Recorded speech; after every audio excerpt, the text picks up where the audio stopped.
Soy la Dorada. El Amazonas y sus ríos son mi hogar. Desde los ríos andinos hasta el gran Amazonas, mi recorrido es el más largo de agua dulce del mundo. Habito la cuenca amazónica hace millones de años. Conozco sus ríos y su gente. Todos interconectados. Dependemos de la salud de estas aguas.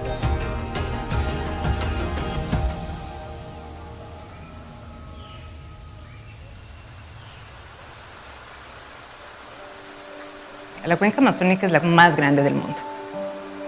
Es un espacio muy grande, biodiverso y muy importante por lo que significamos para el clima del mundo. El reto de proteger el agua y de proteger las cuencas es que todo está conectado. Lo que pasa cuenca arriba afecta a cuenca abajo. Cuando uno dice cuenca, uno a veces no sabe a qué se refiere la palabra cuenca. Cuenca significa todo el terreno que está drenando, entonces la lluvia que baja por ese terreno se une y se junta todito en el Amazonas. Ese drenaje puede venir de Bolivia, puede venir de Venezuela, puede venir de las Guyanas, del mismo Brasil, de Perú, de Ecuador. Tenemos 8 países que están drenando la cuenca amazónica y un territorio. Cruza las fronteras de parques nacionales, cruza la frontera de países, cruza la frontera de municipios. Desde las partes altas nacen arriba, aquí se condensa la lluvia, precipita la lluvia, se juntan los ríos y los ríos cada vez que van bajando se van haciendo más grandes, más grandes, más grandes. El clima del mundo también depende de lo que pasa aquí, de la circulación que pasa aquí, de las nubes que se forman aquí y de la cantidad de lluvia que al final entra al Amazonas y que vuelve a salir al Atlántico. Queremos ver ejemplos de ríos y corredores migratorios que se mantengan en el largo plazo. Y de esa manera mantener la pesca, asegurar que esos ríos se mantengan limpios, asegurar que las comunidades que viven a lo largo de esos ríos puedan usar esos recursos, les generen y les sigan generando bienestar y que esa biodiversidad se mantenga. Todos los seres vivos que habitamos la gran cuenca amazónica dependemos de su conectividad. Todo ese trabajo, todo este esfuerzo de protección territorial no solo sirve para nosotros. Si lo hacemos un análisis un poco más global, el tema del cambio climático a nivel mundial es fuertísimo. Y la acción de que nosotros podamos conservar los bosques, los ríos, estamos aportando al mundo entero en sí. Los ríos libres son fundamentales para la vida. En sus aguas fluye la vida misma, la tuya y la mía. Soy la Dorada y también me conocen como el Gran Bagre Dorado. Nazco en ríos de la Amazonía andina, donde emprendo un largo camino hasta alcanzar el mar Atlántico, donde crezco y me fortalezco para retomar mi viaje de vuelta a donde nací. La parte alta, media y baja de los ríos es característico de todos los ecosistemas amazónicos y de estos ríos de origen andino. En la parte superior, en sus nacimientos, lógicamente son cauces más o menos pequeños, con una velocidad de flujo del agua muy alta, con muchísimas formas de roca, hasta que llega más o menos a los 400 metros y el caudal se va incrementando con todos los tributarios que tienen en la parte alta y en la parte media. A lo largo de cada uno de las secciones que recorre, tiene relaciones ecológicas distintas, biodiversidad distinta, la composición química del río también va transformándose.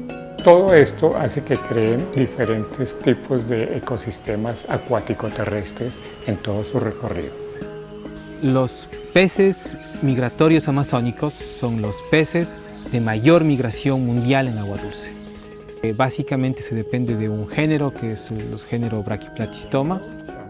Este grupo de bagres, del cual el bagre dorado es parte, son bagres especialistas de canales, de cauces de grandes ríos.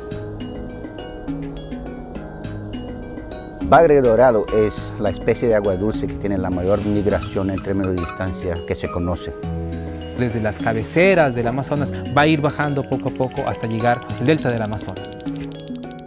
Cuando él llega al delta del Amazonas va a engordar y otra vez va a migrar 5.000 a 6.000 kilómetros desde el delta del Amazonas hasta acá, en los ríos de Ecuador, Colombia, Perú, Bolivia.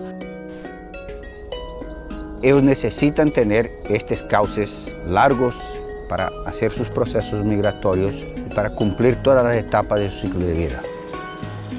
El bagre funciona como un indicador biológico de la condición total de la cuenca. Durante su maravilloso viaje conectan plantas, conectan bosques, conectan gente, mueven economía, son un elemento importante dentro del paisaje.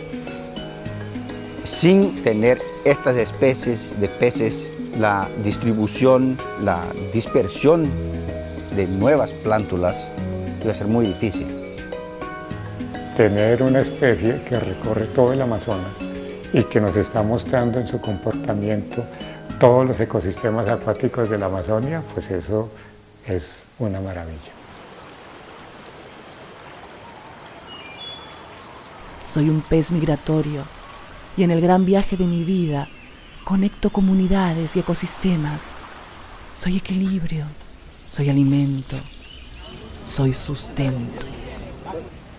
Quando o rio está forte, quando o rio Amazonas ele está com muita água, ele empurra o mar para fora.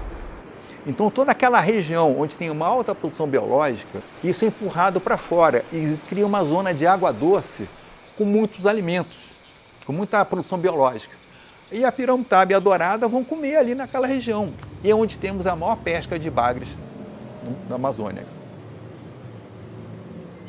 Aqui na região do Tapajós, no caso, a pesca da dourada é essa época aqui, de mês de abril, né, até agosto. Ela tem algumas portarias, né, que são instrução normativa que protege, né, as espécies, né. Por exemplo, tem algumas comunidades nossas que têm um acordo de pesca, que o pescador só pode pescar para sua alimentação, por um certo período, né. Ele ajuda a proteger as espécies, né. Então o rio como essa coisa, é a proteção de tudo, né? É a vida para nós pescadores principalmente. Soy parte del río y sufro sus transformaciones, su contaminación y sus amenazas. La conectividad de los ríos se está perdiendo rápidamente por varias razones. Los ríos han tenido un impacto profundo en términos de biodiversidad, o sea, han tenido un impacto de diferentes tipos de actividades como la minería, el petróleo, la contaminación que ha afectado a las poblaciones locales de peces. Con el extractivismo, con la minería ilegal, pues nos dañan nuestro territorio, nos dañan este hermoso río. En la Amazonía mismo, un problema grave sí son la ruptura de la conectividad que tienen los ríos. ¿Cómo rompemos esta conectividad? Con justamente la construcción de procesos, de proyectos hidroeléctricos. Y tenemos en toda la Amazonía un montón de proyectos hidroeléctricos, algunos ya hechos, que tienen verdaderos problemas, y otros nuevos que están por construirse.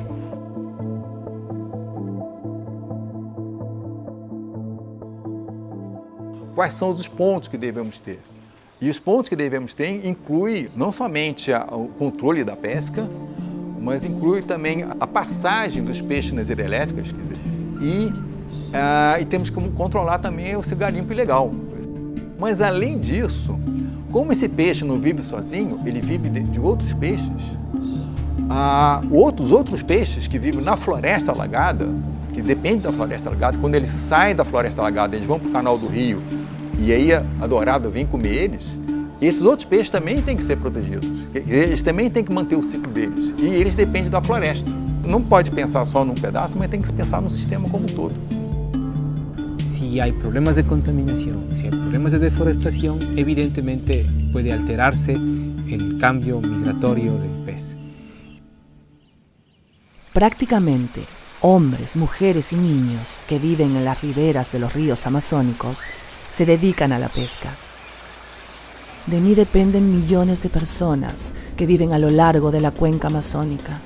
É do rio que as comunidades, centenas de comunidades vivem, né? É do rio que eles tiram a sua principal fonte de proteína, a sua principal fonte de alimento, a sua principal fonte de renda, através do pescado. O rio, para mim, é vida, né? É nossa mãe. O rio é nossa mãe. Porque é onde a gente tem um lugar onde a gente pode aproveitar o dia, estar lá, pescar, tirar um alimento para nossos filhos. Agora a gente vai jantar. Jantar, bora.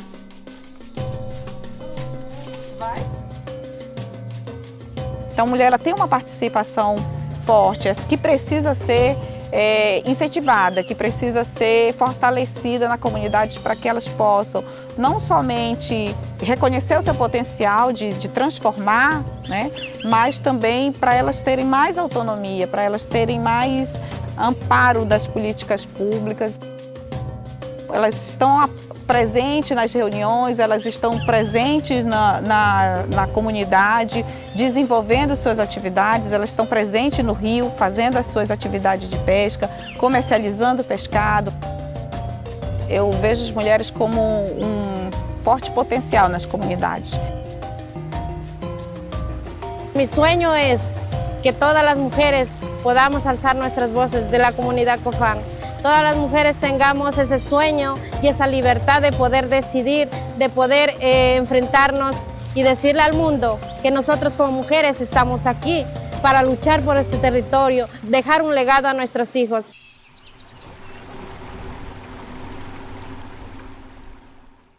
Mi vida representan la riqueza y la salud de los ríos amazónicos y las conexiones con la vida misma. Bom, meu sustento praticamente vinha de dentro do rio. Nós temos 7.500 pescadores, entre homens e mulheres, né? A pesca aqui ela é uma pesca um pouco diferenciada, né? Porque aqui nós temos dois tipos de rio, né? Rio Amazonas e rio Tapajós, né? O rio Amazonas porque ela é um pouco mais peixe, né? Um pouco mais peixe mais graúdo, que a gente diz, um peixe maiores, né? Que tem a dourada, a piramutaba, o tambaqui, o filhote, e várias espécies. Já do Tapajós é uma diferença que, além da rede ser mais fina devido à água, que é uma água mais clara, os peixes são menores, né?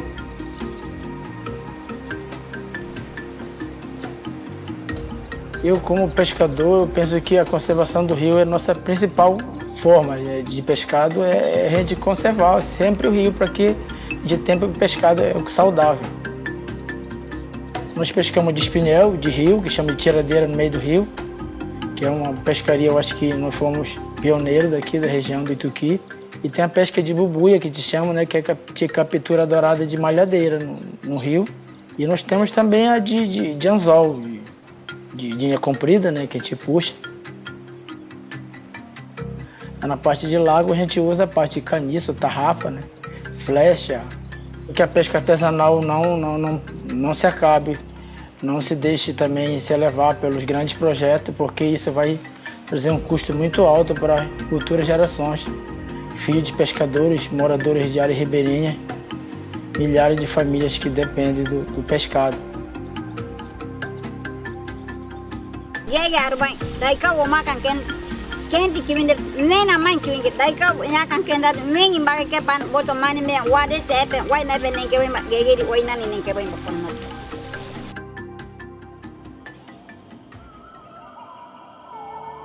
Es la sabiduría ancestral y tradicional de las comunidades la que procura nuestra conservación.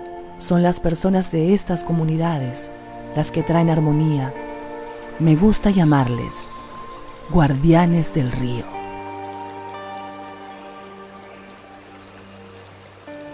Cuando nosotros como indígenas vamos a utilizar un recurso de nuestro territorio, siempre agradecemos a la madre naturaleza. Con el permiso que uno pide, explica la motivación y para qué lo vamos a utilizar. Las comunidades tienen unas prácticas que son desde mi punto de vista, muy saludables. Utilizan técnicas de captura que son muy direccionadas para los pescados que quieren capturar.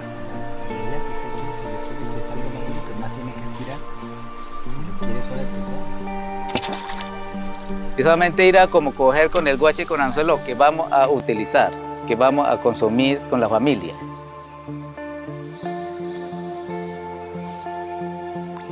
Pues la pesca es muy importante porque prácticamente nosotros como indígenas pues de eso vivimos. O sea, de eso nos alimentamos a nuestra familia. Por eso nosotros cuidamos mucho lo que es la laguna.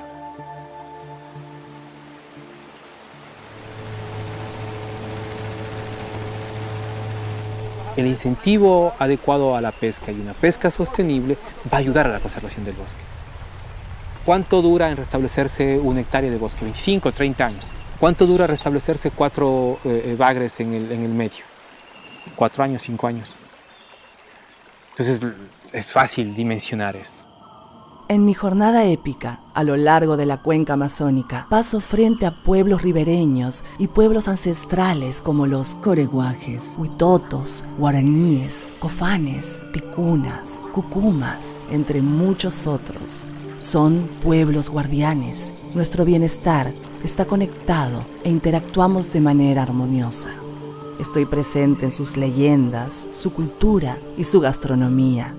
Pues el conocimiento de los peces de las comunidades indígenas es impresionante y empieza con toda la parte mitológica, con los cuentos o las historias de origen.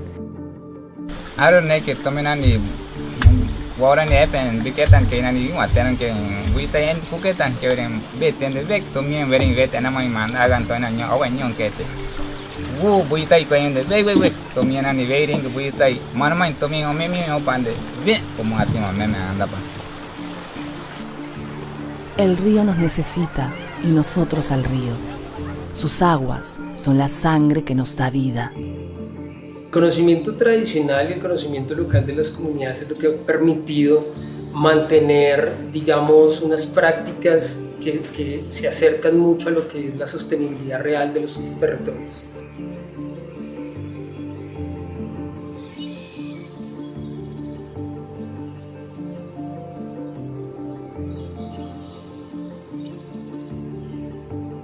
Se a gente quer água, que a gente quer beber, a gente tira do rio, né? Então, para tomar banho é água do rio, então quando não se coleta da chuva, que tem a chuva, né? Então é o rio, então o rio é a principal coisa. Então, se a gente não cuidar daquilo que a gente preserva, nós que somos usuários dele, se a gente não cuidar, então quem vai cuidar, né?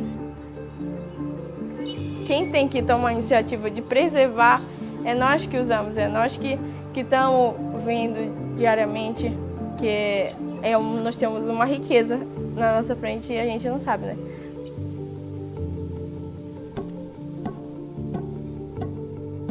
A comunidade, ela está no local, é eles que estão no dia a dia trabalhando, observando as mudanças, influenciando a nova geração. É muito importante ressaltar que a gestão ambiental ela tem que ser compartilhada com a comunidade. Ela que tem esse conhecimento ancestral. Então, se não tiver essa conexão, a gente não consegue fazer a gestão ambiental.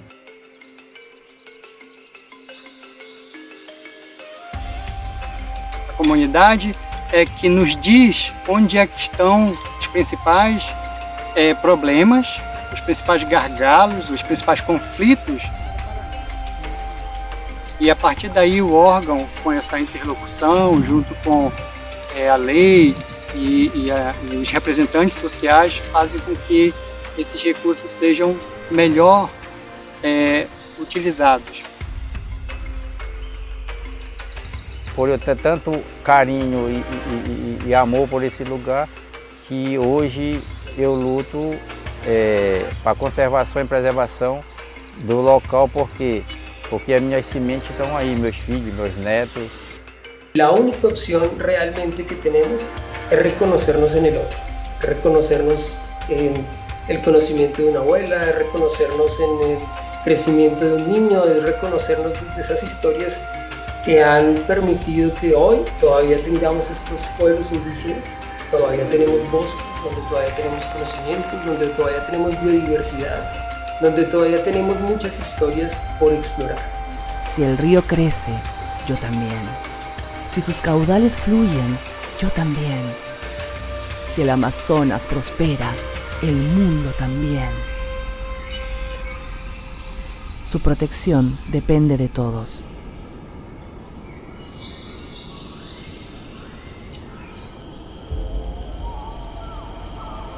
Pode-se fazer pesca sustentável desde que tenha boa gestão. Tudo está conectado, né? Você chega aqui e os animais, que aqui é um estuário, tem essa conectividade com o resto do planeta. Então essa conectividade, né, ela é indiscutível. La única manera de proteger esa biodiversidad es si logramos esa colaboración entre países. Somos una comunidad pequeña, sí, pero con mucha fuerza, con mucha unión de seguir y de proteger nuestro territorio. Siempre nosotros buscamos para la nueva generación, de que queden árboles maderables, medicina, pesca. Hagamos un poquito más de esfuerzo y tratemos de preservar lo que es la fauna, para que nuestros hijos después tengan que ver en estos ríos, tengan que ver en lo que es la montaña. Los ríos son más que un canal donde pasa el agua. Los ríos están vivos, integran, conectan. Cuidar dos rios, cuidar dos peixes é cuidar das pessoas. Todavía tenemos tiempo para actuar. Vamos amar o rio, vamos zelar, vamos cuidar, porque sem ele nós não somos nada. Los ríos son extremadamente resilientes. Si uno le da la oportunidad, el río vuelve. Somos la Amazonía. Soy la Dorada y conecto la vida de la cuenca amazónica.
Bien, vamos a iniciar entonces el panel sin más demoras. Vamos a plantear preguntas para cada uno de los panelistas y bueno, al final vamos a tener también la posibilidad de conversar e interactuar con todos ustedes que han venido esta noche. Así que bueno, comencemos con Andrea. Andrea, ¿nos podrías dar un diagnóstico general del estado de la cuenca amazónica? ¿Cuáles son los principales retos y qué acciones debemos implementar de manera urgente? Gracias, César, por la pregunta. Bienvenidos todos. Qué lindo fue ver este documental. Agradezco mucho a TNC y todos los que participamos en este documental tan bonito. Bueno, el documental en sí mismo pone ahí bastantes de los retos que tenemos. Estos retos ya han sido resumidos en varios estudios, uno que tuve el honor de participar de Science Panels for the Amazon, que les invito a leerlo, el reporte está ya online y resume mucho de esto, pero claro, tiene que ver justamente con el tema principal que nos habla el documental, que es cómo mantenemos la conectividad. Y se destaca principalmente la conectividad longitudinal, desde las partes altas hacia la parte baja, pero las conectividades son múltiples. Estamos hablando de la lateral, ¿no es cierto? Todo lo que es lo que entra al río, la cuenca hidrográfica que hablábamos, pero también lo que sale del río inunda. Esa conectividad lateral es importantísima mantenerla. y es un reto mantenerla, justamente por los temas que veíamos aquí, deforestación, minería, represas hidroeléctricas, y un montón de los contaminantes que están entrando a estos ecosistemas. Entonces, esos son los mayores retos que vemos, ¿no es cierto? Y las especies que viven ahí y los procesos ecosistémicos que está ofreciendo el río a las comunidades, a las personas, a la biodiversidad, estamos rompiendo esas conexiones importantes. Entonces, pero el mayor reto de todos es trabajar en conjunto, y creo que Silvia lo decía bien en el documental. Somos 8 países y un territorio en la cuenca amazónica. ¿Cómo hacemos para trabajar no solo los científicos que estamos investigando ahí, la gente que vivimos ahí, las políticas que tenemos localmente? ¿Cómo pasamos esa conservación de un lado al otro? Nosotros vemos las fronteras, el río no ve las fronteras, el Dorado no ve las fronteras. Entonces, ¿cómo trabajamos en conjunto definiendo esas políticas y defendiendo al río? Lo que contaminamos arriba se lo lleva el río y va abajo. Entonces, ¿cómo también pasamos las cosas buenas de arriba abajo y lo lateral? Y también lo vertical, que es otro tipo de conexión, es la lluvia y alimentando al río. Y vemos ahorita que si cortamos los bosques tenemos también menos lluvia, menos entrada de agua al río. Y esa es una conexión que va mucho más allá de los países amazónicos, es una conexión global. ¿Cómo trabajamos para que las acciones que hacemos afuera de la cuenca amazónica no impacten a la cuenca amazónica y no impacten al mundo, porque está relacionado? Menos lluvia, vamos a tener menos agua y estamos cambiando el clima global también. Entonces, los retos son múltiples y tenemos que empezar a trabajar no solo en política, sino ya en acciones concretas que implementemos en los territorios y que nos conectemos entre nosotros. Tenemos que trabajar muchísimo en la contaminación. Ese es un problema grave y bueno, creo que eventos como esto nos ayuda a ver esa colaboración y cómo podemos trabajar entre nosotros, científicos, gente que vive en la Amazonía, las comunidades, pero todos nosotros realmente podemos contribuir de maneras diferentes. Entonces, unámonos a iniciativas que ya existen, colaboremos con lo que ya se está haciendo para poder salir adelante. Gracias, Andrea.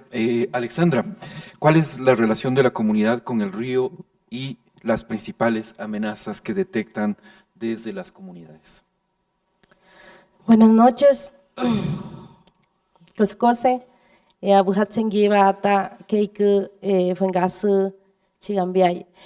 buenas noches, mi nombre es Alexandra Narváez, vengo de la provincia de Sucumbíos, de la Amazonía.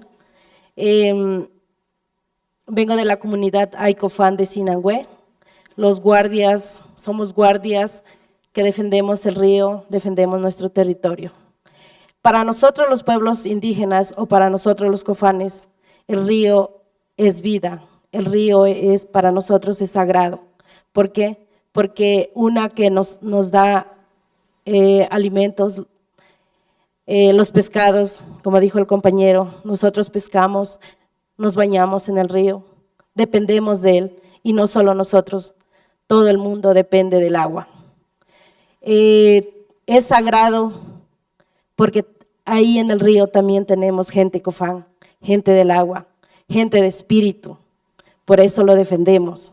A través de la ayahuasca, a través del yagé, podemos ver que ahí en el río está nuestra gente espiritual, que los podemos ver y ellos dicen que tenemos que cuidar. Por eso nosotros protegemos con nuestra vida al río. Para nosotros, el río Aguarico, todas las fuentes son sagradas y por eso lo defendemos. Como el bagre, tenemos que ser como el bagre dorado, sin límites, sin fronteras.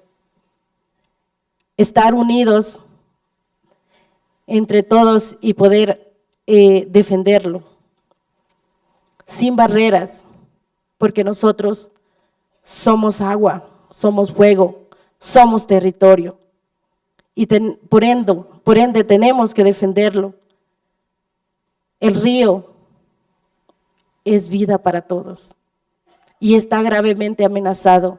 Y la Amazonía entera está gravemente amenazada por estas grandes empresas mineras, petroleras, que solo buscan un desarrollo asesino, porque piensan solo en dinero, no piensan en las fuentes de los ríos que tenemos, no piensan en los territorios, que sin el agua, sin un territorio, ¿dónde vamos a estar? ¿A dónde vamos a llegar? El cambio climático nos afecta a todos, no solo a los pueblos indígenas, a ustedes que están en la ciudad, están conectados con nosotros, los pueblos indígenas, están conectados con los ríos, con el agua, directamente. Ahora estoy aquí para decirles que vengo desde territorio, crecí en territorio, bañándome en ese río. Ahora les pido apoyo, ayuda a ustedes, que se pongan las manos en el corazón y en el pecho de decir que tenemos que unirnos como el bagre dorado, sin límites, hacer más fuerza para seguir luchando, para seguir que este mundo siga perviviendo, para que nosotros los pueblos indígenas sigamos con más fuerzas en defender este río, porque nos sentimos a veces solos. Solo los pueblos indígenas tienen que estar al frente, en primera línea, muriendo, haciendo paros para defender nuestra cuenca amazónica, para defender los ríos, para defender el territorio. Tenemos que morir por nuestros derechos, por defender el agua. ¿Por qué no unirnos todos? ¿Por qué no enseñar a nuestros hijos a decir que el agua es vida y sin ella no vamos a vivir? De enseñarle a todos que no hay un desarrollo, como dice el Estado ecuatoriano ahora, quiere un desarrollo para todos nosotros, pero es un desarrollo asesino, que con las minerías van acabando, se va a desaparecer nuestros territorios, nuestra agua que es vida, que todos dicen que el agua es vida, va a desaparecer, vamos a morir. Entonces esta problemática, esta lucha no es solo de los pueblos indígenas, es de todos nosotros quien nos afecta. La Madre Tierra también está dando su grito de que ya basta de contaminación, ya basta de pensar en un desarrollo que solo trae la muerte. Basta de decir una minería responsable. Esa minería responsable es un cuento miserable porque solo trae la muerte y la extinción de nuestros bagres, de nuestros ríos, de nuestra gente, del agua que está ahí para nosotros los pueblos indígenas. La minería a gran escala, ilegal o ilegal, no queremos en el Ecuador, no queremos en el mundo entero. Para los pueblos indígenas, el agua es vida y por eso vamos a luchar sin miedo a nada, dando nuestra vida por ver y dejar un futuro a nuestros hijos. Así como lo vieron en el video, hay niños que se bañan en el río. Vivimos y crecimos disfrutando de la maravilla del río, tomando el agua sin miedo. Pero ahora, el pueblo Sinangué, mi comunidad, con una lucha grande, teníamos que salir a las calles por defender esta cuenca amazónica, porque está conectados con muchas comunidades cofanes a la ribera del río. Pero en nuestra comunidad, a las cabeceras del río Guarico, estaban 52 concesiones mineras otorgadas por el Estado, sin el consentimiento de nosotros, y trabajando maquinaria ya, contaminando nuestro río. Entonces la comunidad alzó la voz, alzamos la voz, y fueron eliminadas estas 52 concesiones mineras. Y así, como somos un pueblo pequeño, también tenemos mucha fuerza y mucha fortaleza por cuidar a nuestros espíritus del agua, a nuestros ríos y a nuestro territorio. Sin más que decir, muchísimas gracias por el espacio, gracias por la invitación, gracias también a TNC por el gran apoyo que nos está dando, desarrollando en nuestra comunidad, haciendo piscinas, creciendo pescados para poder venderlos y no con la minería. También TNC nos ha aportado a la Guardia Indígena, que también formó parte indumentaria. Agradecemos muchísimo también. Por ello también da esa fuerza para seguir. Hay otras organizaciones que están al frente de nosotros apoyándonos, como Amazon, Frontline, TNC, que para nosotros es una ayuda enorme que han hecho por nosotros para que nosotros como pueblos indígenas sigamos cuidando nuestros ríos, sigamos cuidando la cuenca amazónica. Y ahora, ustedes ya escucharon un poco de mi historia, ahora quedan en sus corazones unirse a nosotros y seguir en esta lucha por nuestros ríos, por nuestros territorios. Somos aguas todos. Muchísimas gracias.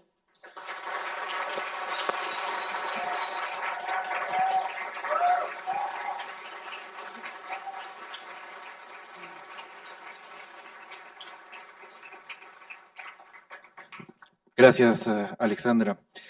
Vamos con Paulo. ¿Cuáles son los impactos a la biodiversidad que se están dando actualmente en los corredores migratorios de la cuenca amazónica? Buenas noches a todos. Es un gran placer estar aquí. Como ya Andrea mencionó y Alejandra mencionó, hay muchos impactos directos y muchos impactos no observados sobre los ríos amazónicos. La naturaleza direccional de los ríos, de los flujos que fluyen de las aguas altas para las partes bajas de la cuenca, tienen esa connotación de llevar todo lo que ocurre en la parte alta de la cuenca hacia la parte baja, como Andrea mencionó en el documental. Y eso tiene efectos directos en varios aspectos de la dinámica ecosistémica y la dinámica ecológica de los sistemas de agua dulce.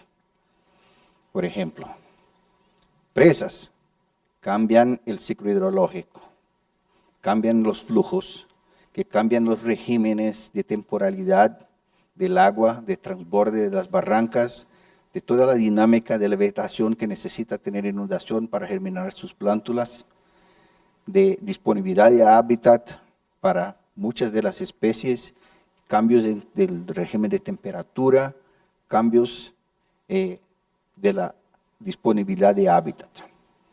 Eso hace con que la modificación del sistema cree un estrés enorme por muchas de las especies que están muy afinadas para explorar de forma conjunta los recursos que están dentro de los ríos. No es a toa que la cuenca amazónica tiene más de 2.700 especies de peces solo, sin hablar de los otros grupos de animales. Yo hablo de peces porque es el grupo que yo conozco bien y voy a traer la brasa para mi sardina. Esa diversidad parte del principio de que el proceso evolutivo fue un mecanismo que utilizó la heterogeneidad de disponibilidad de hábitats, la heterogeneidad de tipos de agua, la heterogeneidad de condiciones ambientales para generar especies nuevas. Y eso todo está en riesgo en función de obras estructurales como presas, diques, obras de riego, otros tipos de obras hidráulicas, ¿no?, con varios objetivos muy mal pensados, porque no se piensa en el sistema de forma integral, se piensa con objetivos locales y es la tiranía de las pequeñas decisiones que tienen grandes efectos después.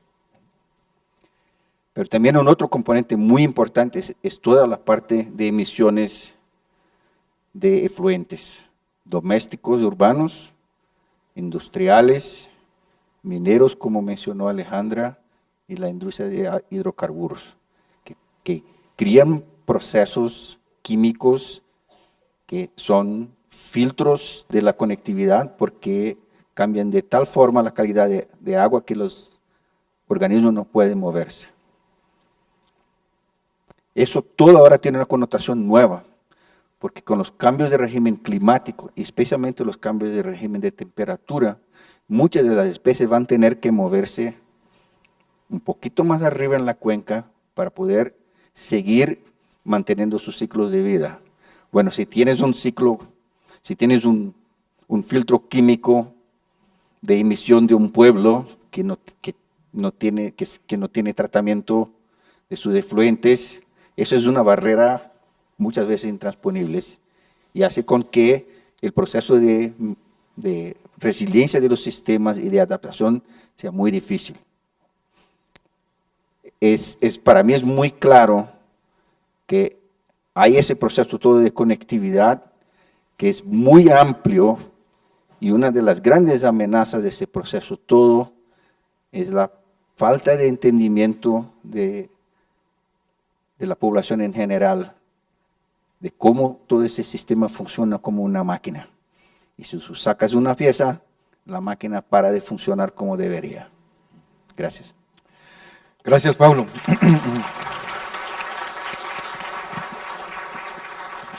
Bien, cerramos con Ricardo, a quien preguntamos cuál es el rol de la academia para abordar los desafíos de la cuenca amazónica. Les juro que me pasé pensando una semana esa pregunta. Porque a veces, no sé si es que la academia, a veces existimos, a veces en el campo. Y eso es una autocrítica, ¿no?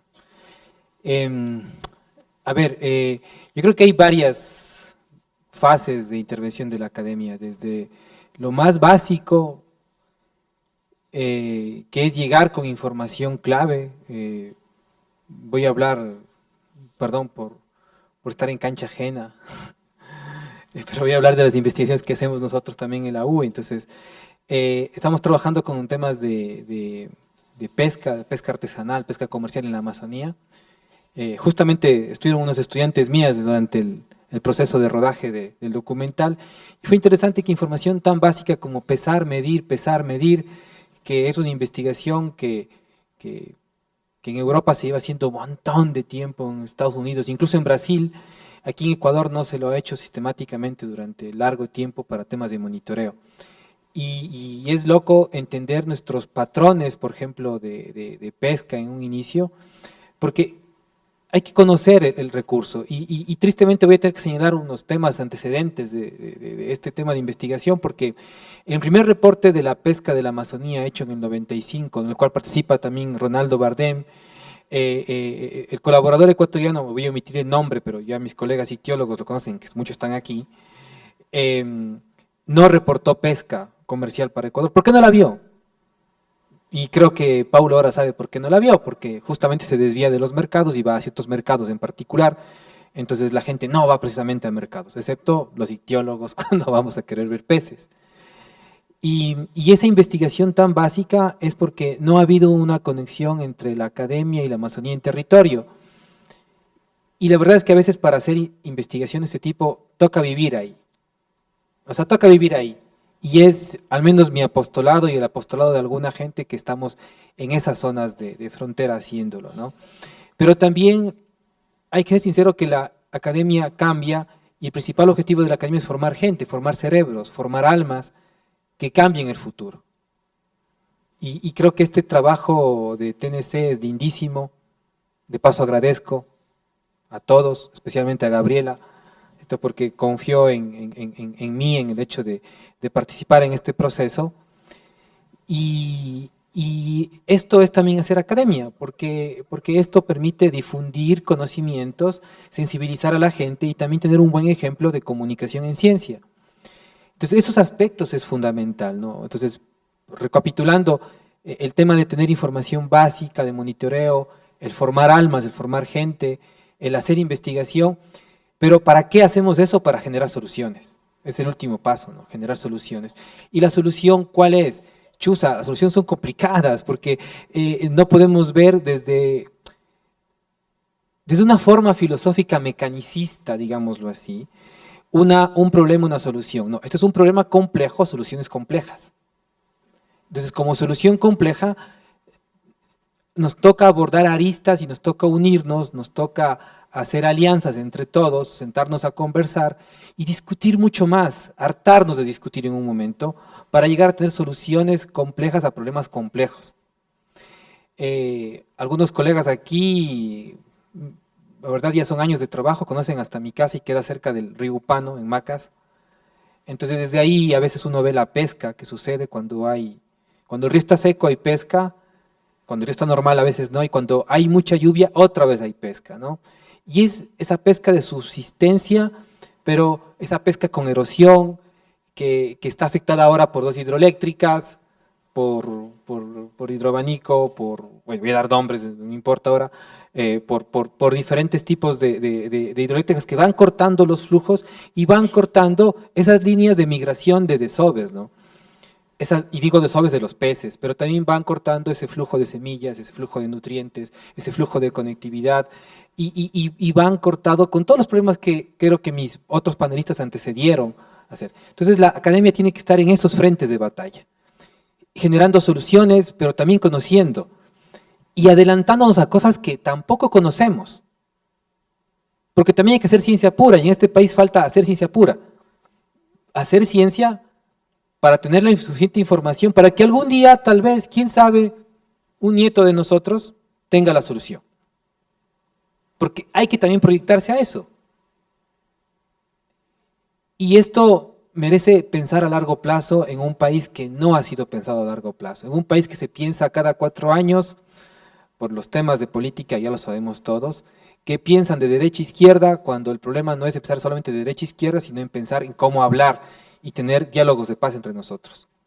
Eso es lo que pasa en la Amazonía para los temas de la academia, en el hecho de hacer que seamos más objetivos y también generar emociones, pero emociones de amor hacia la naturaleza. Porque de repente yo creo que también hay un tema de que la academia, sí, hacemos ciencia y está lindo, pero hay que generar esa semilla de, suena romántico, pero de amor hacia esa Amazonía, esa naturaleza que nos quiere y que tenemos el don de poder ayudarla a proteger y ser parte de ellas. Y reconocernos también como parte de esa naturaleza, que a veces no lo hacemos. Entonces creo que el rol de la academia es bastante complejo y por última recapitulación está entre el conocer, el saber hacer y el saber proyectar. Gracias. Muchísimas gracias, Ricardo.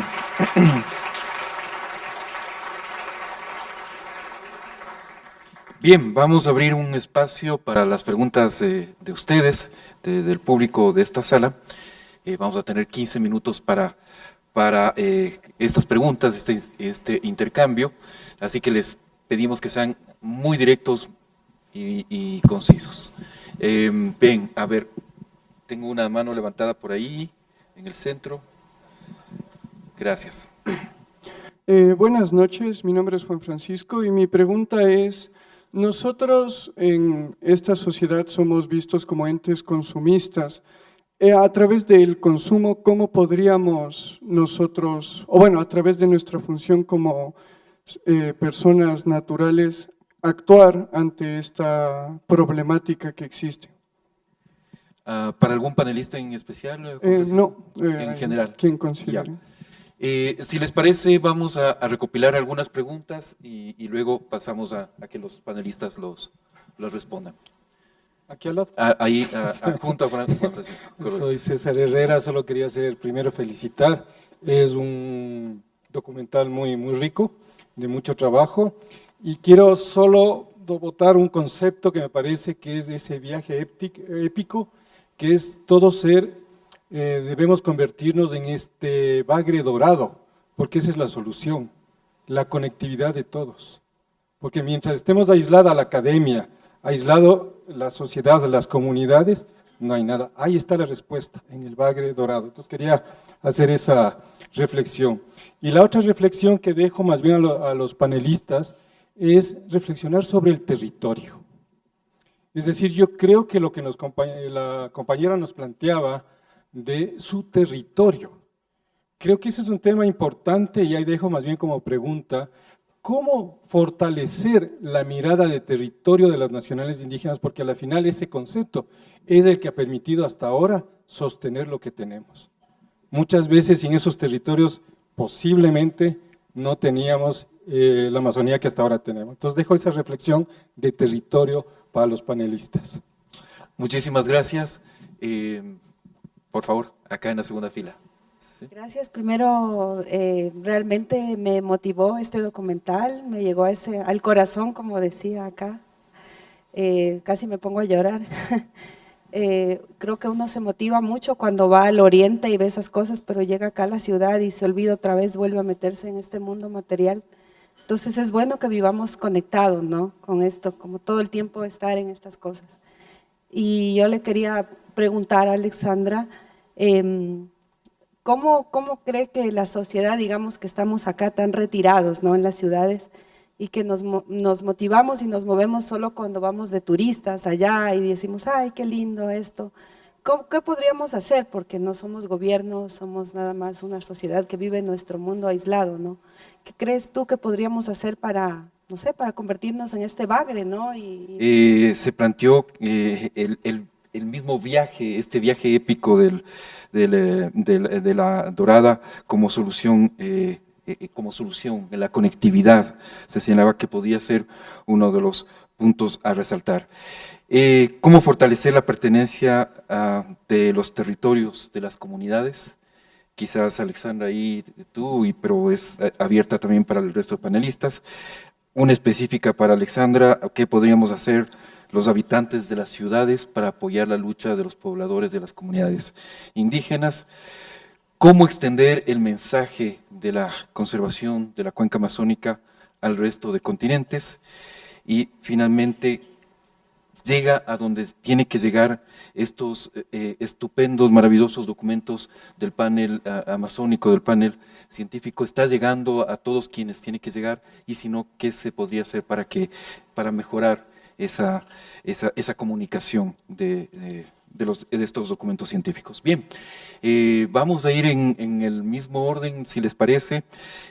Andrea, vamos primero contigo, luego Alexandra, Paolo y Ricardo.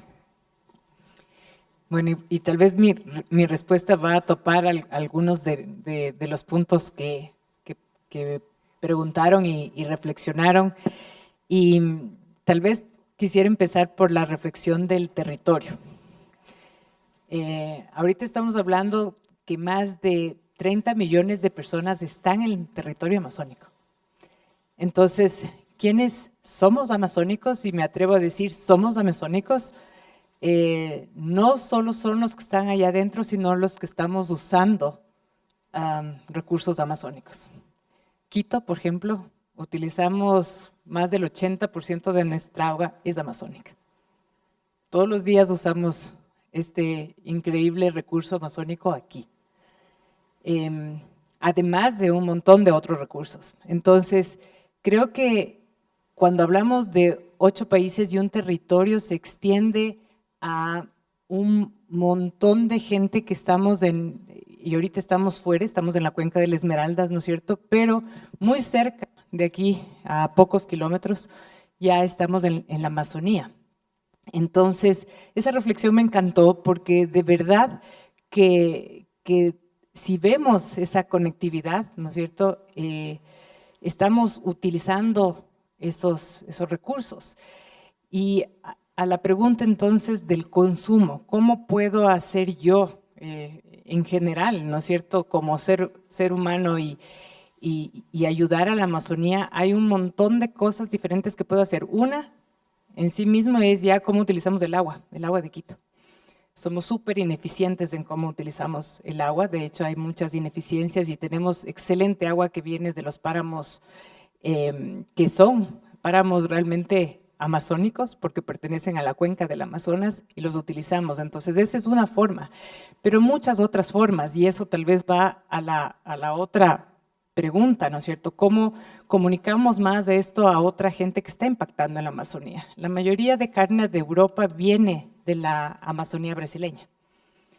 Entonces cortamos un montón de bosque y ahí tenemos vacas y estas vacas, esta carne de vacas se va a Europa.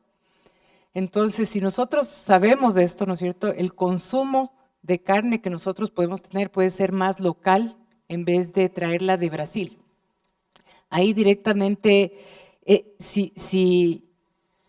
nuestra amiga europea que estaba viendo eso, ¿no es cierto?, se da cuenta de esa realidad, posiblemente consumamos más local en vez de consumir esto desde la Amazonía brasileña. Entonces, hay varias cosas que si analizamos de dónde viene, ¿no es cierto?, podemos nosotros cambiar un poco nuestra perspectiva. Pero yo creo, ¿no es cierto?, que Francisco tiene absolutamente toda la razón. Si nosotros podríamos llevar este informe y este primer resumen del Science Panel for the Amazon a la gente que está viviendo en territorio, sería maravilloso. No hemos llegado a nada todavía.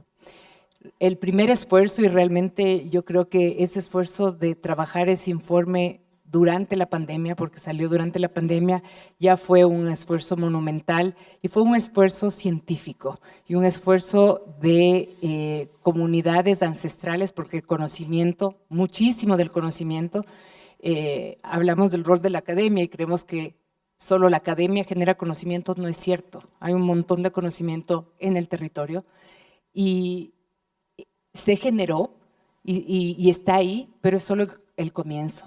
Ahorita es un esfuerzo muy grande y que no debe venir solo de los políticos y no tiene que venir solo de los científicos, que generalmente no somos los mejores comunicadores, tiene que venir de muchas instancias diferentes, de muchas instituciones diferentes. Y es el esfuerzo que tiene que venir ahora.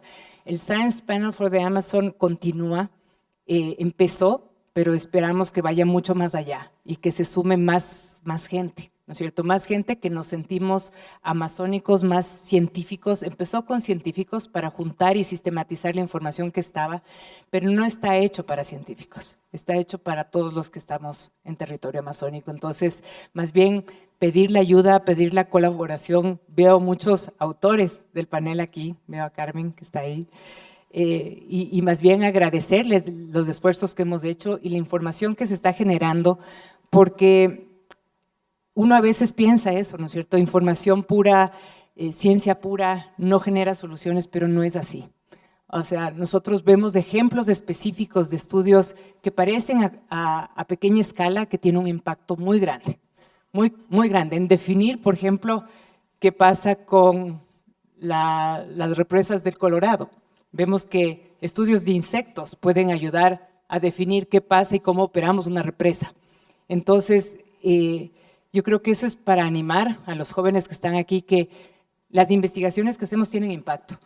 Y ese impacto va creciendo poco a poco. Entonces, a invitarles a que todos colaboremos desde nuestra propia trinchera, de donde estamos ahora.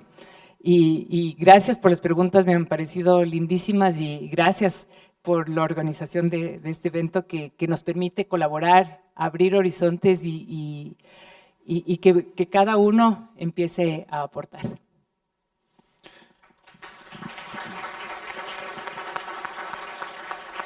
Gracias, Andrea.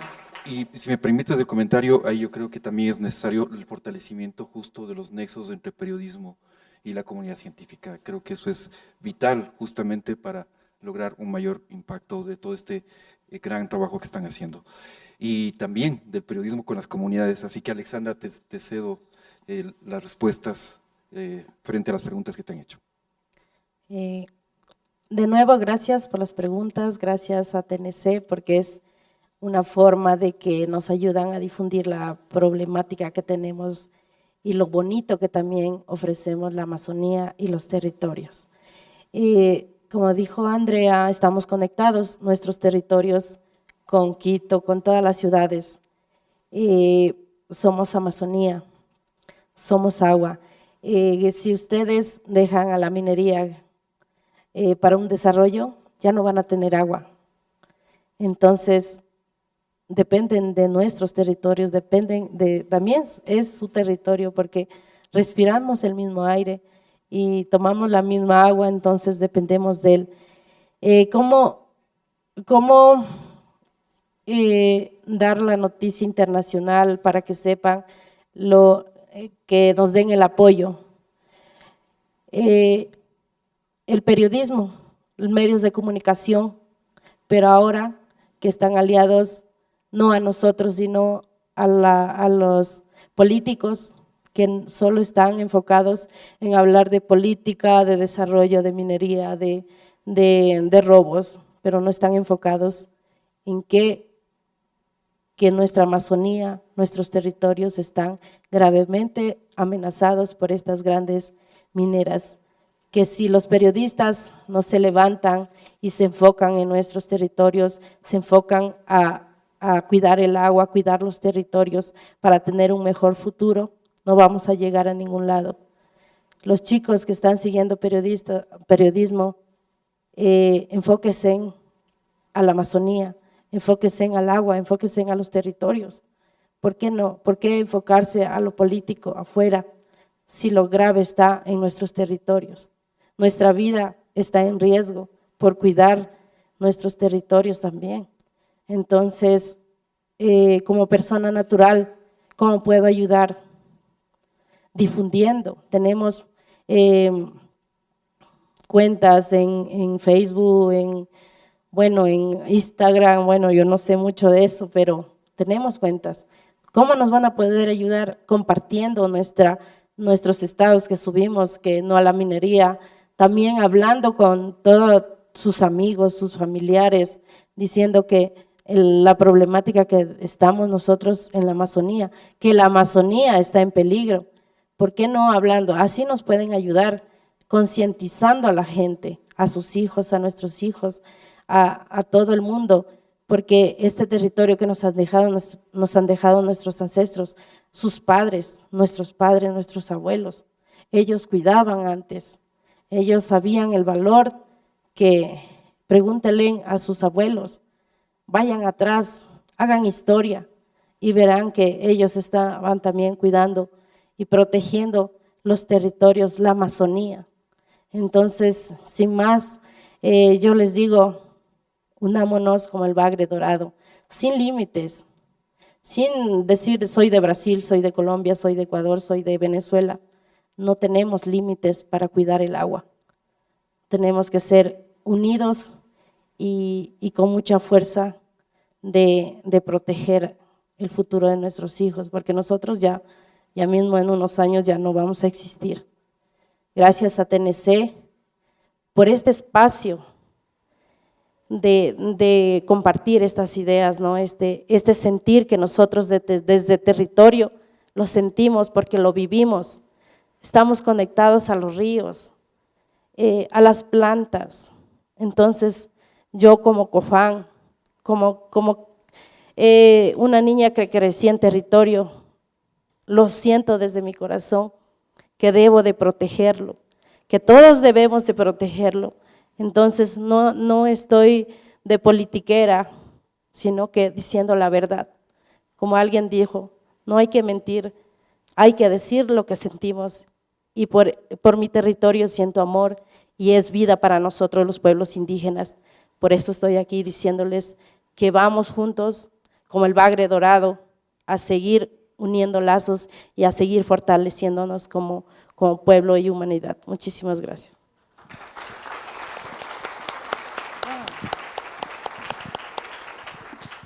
Bien, Paulo, por favor. Gracias. La pregunta de consumo, esa es una interesante. Hay varias maneras de consumo. Y yo voy a empezar con la que yo creo que va a tocar a todos aquí. Durante la pandemia, todos ustedes estaban encerrados en sus casas. Yo vivo en el bosque y yo estuve como consumir naturaleza en plena forma, sin estrés, sin la locura de estar en cuatro paredes. Entonces piensen en la Amazonía como una unidad de consumo de salud mental, de salud de comunidad, de salud del país. Los australianos tienen un concepto muy interesante que llaman the healthy country, el país saludable, ¿no? Y eso es que tenemos que pensar. ¿Cómo cambiamos la mentalidad de consumo en esta dirección?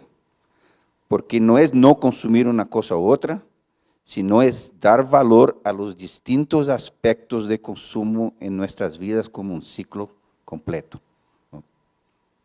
Amazonía tiene una enormidad de paisajes que uno puede pasar la vida entera andando y no ve todo. Pero muy pocos dan valor a esta variedad estética que siempre lavan nuestra alma cuando vamos a estos lugares, ¿no? Una parte del consumo.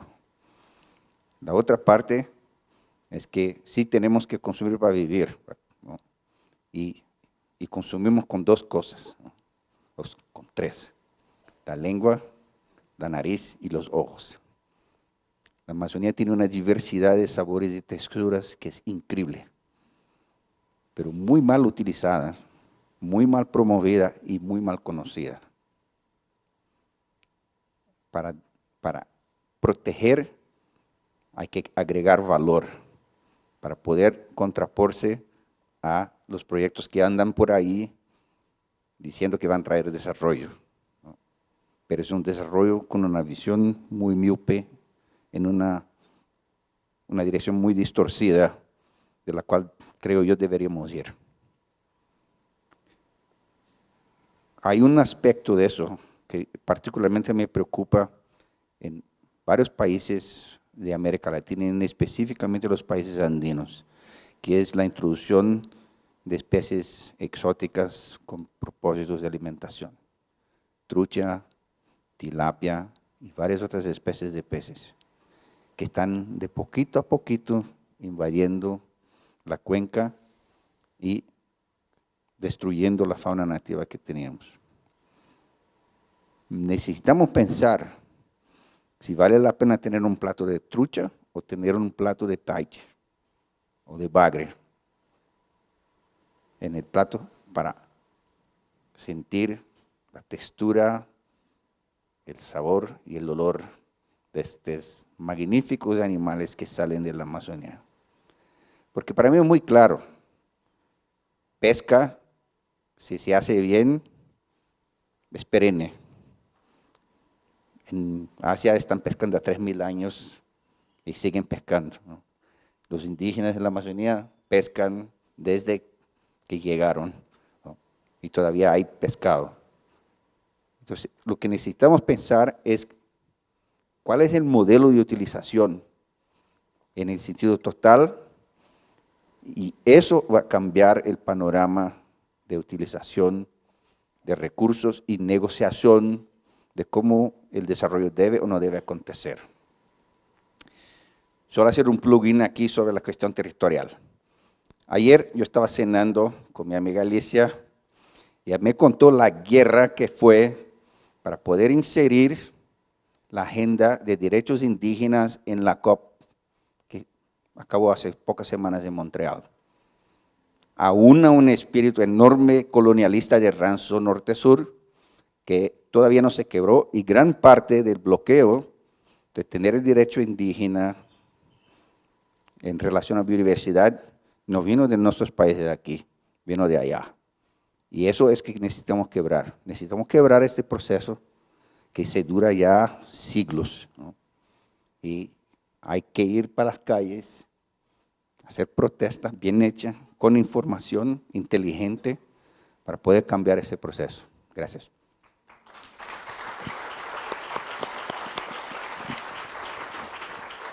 Bien, Ricardo, contigo finalizamos. Sí, bueno, hay mucho que decir y no hay mucho que decir porque han dicho bastantes cosas. Pero el tema del consumo sí es un tema que me hace eco en la cabeza, y es un tema de cambio de comportamiento, ¿no? Y ojo, cuando digo cambio de comportamiento, sí, alértense, porque puede ser esto comunismo, puede ser lo que sea, pero realmente el cambio de consumo implica bajarle los decibeles de consumo en muchos sentidos, en términos energéticos, pero también tener una población más controlada. O sea, en la Amazonía ecuatoriana somos 1 millón de amazónicos, por ejemplo. Y cuando llegué a la Amazonía a vivir, mi vida es un poco loca, fui como voluntario salesiano y me metí adentro de la selva en el Cutucú.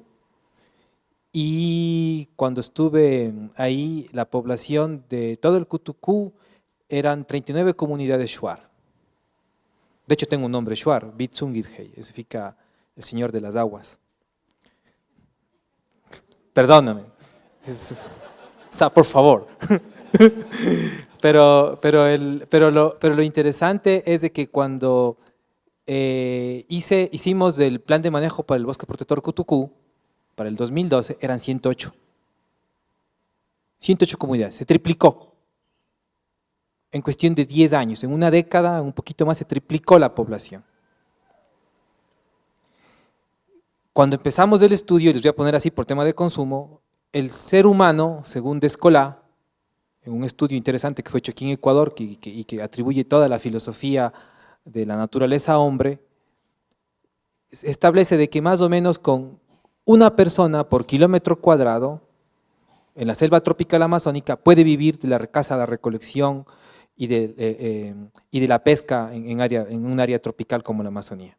Hoy son 12 personas por kilómetro cuadrado. Ecuador es el país con mayor densidad poblacional de América del Sur. Somos 45, por ahí me corrigen, 52. Estamos por ahí por kilómetro cuadrado nosotros como personas aquí.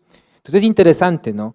Eso implica que tenemos que tener otros sistemas de producción, tenemos que tener un proceso de diálogo para no forzar a los bosques y evidentemente un cambio, por ejemplo, súper fuerte ahora con el tema del plástico, por ejemplo, es un tema que a mí al menos me está rompiendo la cabeza porque hemos revisado estómagos en peces, en pesca solamente de peces de la Amazonía media y ya encontramos microplásticos. Estamos ahorita justamente en un proyecto pequeño de microplásticos vinculados a áreas urbanas de la Amazonía.